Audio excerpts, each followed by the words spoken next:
Assalamualaikum warahmatullahi wabarakatuh. Apa kabar kalian? Semoga kalian baik-baik saja dan tetap diberikan kesehatan oleh Allah Subhanahu wa Ta'ala. Bantu channel kami dengan cara subscribe dan tekan tombol lonceng kalian. Terima kasih. Semoga kisah ini bermanfaat. Aku tidak minta mahar dari calon suamiku, tetapi dia malah minta keluargaku untuk membelikannya mobil seharga 1 miliar rupiah. Aku langsung minta putus. Beberapa orang mengatakan bahwa adalah wajar bagi pria untuk membeli rumah pernikahan dan wajar jika wanita meminta hadiah mahar. Lagi pula yang terpenting dari mahar adalah sikap seorang pria. Jika pacarnya ingin menikah dengannya, dia pasti tidak akan keberatan dengan uang untuk mahar.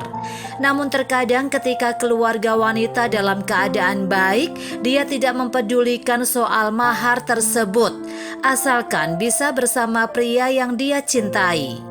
Saya pikir banyak anak laki-laki akan senang ketika gadis yang akan dia nikahi tidak ingin meminta mahar. Saat menemukan gadis seperti itu, seharusnya Anda akan menghargainya, bukan malah menuntut yang macam-macam. Aku lahir di keluarga kaya. Aku tidak pernah khawatir tentang uang sejak aku masih kecil.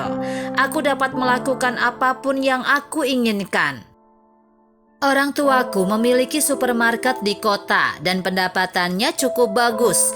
Ditambah ayahku juga memiliki perusahaan logistik.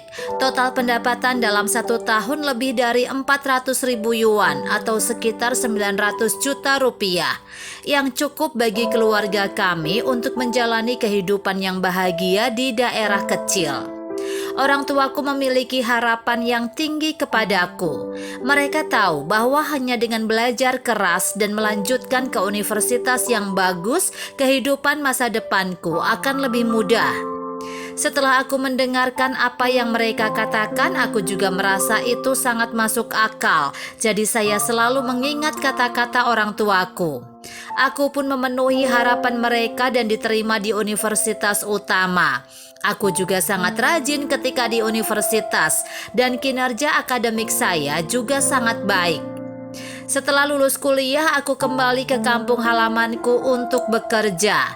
Karena tempat kerja saya agak jauh dari rumah, orang tuaku memperhatikan aku pergi bekerja naik bis setiap hari.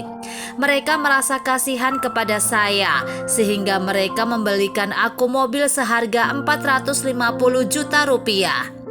Aku ingat saat mengemudi di tempat kerja suatu pagi, di tengah jalan mobilku mogok dan aku tidak bisa memperbaiki mobilku.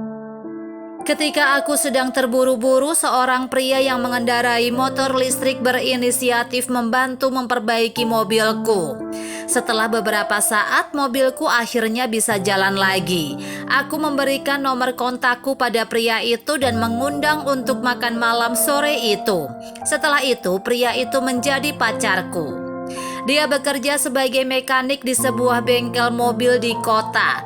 Gajinya 5.000 yuan, sekitar 12 juta rupiah. Saya sangat mengaguminya. Saya selalu merasa bahwa dia adalah pria yang membuat saya merasa sangat aman.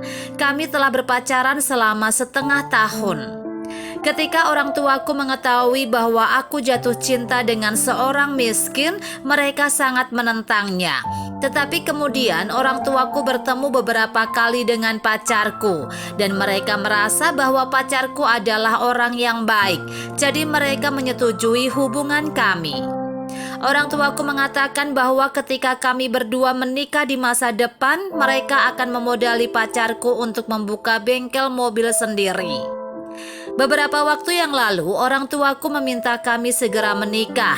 Orang tuaku sudah tahu kondisi keluarga pacarku, jadi mereka tidak meminta mahar.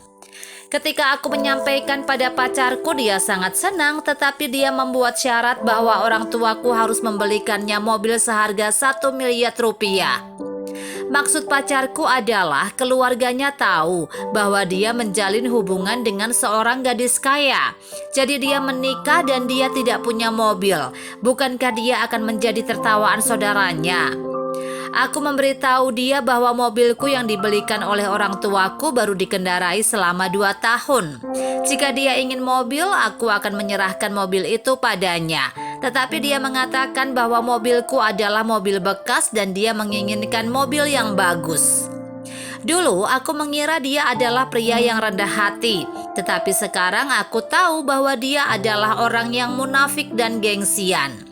Dihadapkan dengan tuntutannya yang tidak masuk akal itu, aku terus terang menolaknya. Dia mengatakan bahwa jika aku tidak setuju, dia akan putus denganku. Aku tidak menyangka dia akan menjadi orang seperti itu.